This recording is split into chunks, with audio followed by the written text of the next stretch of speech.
I recently purchased a new iPad mini, specifically the Starlight 128GB base model with the A17 Pro chip. I opted for the Wi-Fi only version since I typically use wireless sharing from my smartphone when I need connectivity on the go, which also saves me from spending extra on the cellular model. The unboxing experience is similar to most Apple products and consistent across the lineup, so I won't dwell on it. However, it's worth mentioning that the box does include the charging brick and a braided USB-C cable. Peeling off the protective paper from the iPad mini reveals its Starlight colorway, which is essentially silver with a hint of gold, and I mean a hint of gold. The device feels solid in both weight and build quality. At the top, there's the Touch ID button, a feature I really wish would make a comeback on the iPhones. Anyway, moving on. There's also a single camera, which is great for scanning documents. In terms of build, it's essentially identical to the previous iPad mini 6. As an iPad, it offers a familiar feel straight out of the box for most users. No iPad feels truly complete without an Apple Pencil, so I decided to pick up the Apple Pencil Pro as well. We'll unbox that too. Inside the box, you'll find extra tips for the pencil along with some documentation. The highlight, of course, is the Pencil Pro itself, which elevates the iPad into a more holistic experience. If you're shopping for an iPad, I highly recommend getting an Apple Pencil. However, make sure you choose the one that's compatible for your specific iPad model, as compatibility varies. Hopefully, Apple ensures universal support for the latest pencils across all iPads in the future. For now, the iPad mini 7 supports the Pencil Pro, which is why I chose it. Staying true to the mini theme here, here's my quick take on the iPad mini 7. It's fantastic for gaming, whether through Xbox Cloud Gaming or Apple Arcade.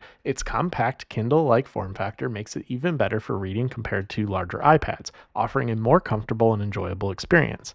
It's also excellent for catching up on the latest news if you like staying informed. Now, the main reason I chose the iPad mini is for content consumption, which in my opinion, it's the best iPad and ideal form factor for this purpose, especially for frequent travelers. Whether it's YouTube or catching up on my latest shows in Apple TV Plus, it is just phenomenal for content consumption. Although the iPad mini isn't a pro model, it's still capable of handling tasks like video editing and other professional work. While Apple offers Final Cut for the iPad at a subscription cost and a one-time fee, I prefer LumaFusion as it is a one-time lower price. It also works seamlessly on the iPad, and I even edited this video without any issues. Throughout, it performed beautifully without overheating or without any issues. Again, LumaFusion I think is probably the best go-to. If you're into Final Cut though and you don't mind spending the extra money, then of course go for it. It's going to run beautifully here on this iPad mini. Using the iPad mini has made me rethink my entire daily carry setup. I usually opt for the larger Pro model iPhone, but after a few days with the mini, I decided to switch to the regular iPhone 16,